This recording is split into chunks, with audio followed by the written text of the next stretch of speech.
जय जगन्नाथ सांग मैंने welcome to my mini blog.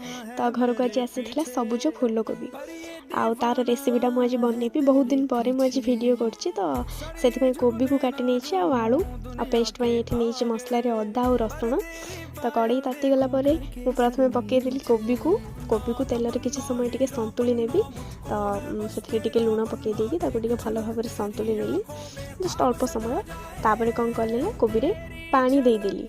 ये कोबीटा बहुत हार्ड थाए तो पानी देकी सिझेवाई पड़े ना सिझेनी शीघ्र। तो पानी देकी 3 ରୁ 4 मिनिट जाए सिझेदेली। सिझेदेला देखो कोबीटा पूरा सिझी जाइए। तो से कड़े कौन कल तेल पकईदेली। तेल गरम है से जाई फूल पकई सुखिला लंका और 5 फुटण देकी आलू को भलसे भाजी नेली। काटी रखि आलू को आलू पूरा लाल लाल भाजी हो गला कौन कली ना सही तेल किसी पियाज काटिक रखी पकईदेली। 2टा तेजपत्र पकई ताकि पियाज भलसे पूरा लाल लाल हो गला।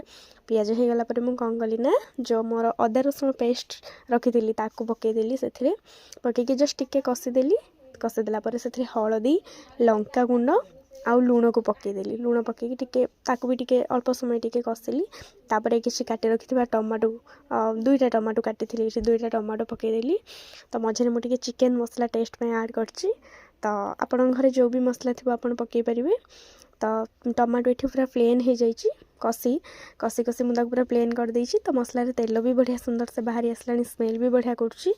तो तापर मुझे कोबी सिझे रखी आलू को से पकईदेली। पकईकी पूरा भल भाव में कषिली। ये देखो कोबी और आलूर कलर केते बढ़िया आसी। प्रकृति में कोबीटा ग्रीन आम घरे 2 दिन रही जाइथिला। तो से यार कलर टिके येलो येलो हो जाइए। तो पूरा भलसे पूरा पानी देदेली कषिला पानीटा टिके आमर हो गला से गरम मसला और धनिया पत्र पकईदेली। तापर ब्रोकोली रेसिपी पूरा रेडी सबुज फूलकोबी।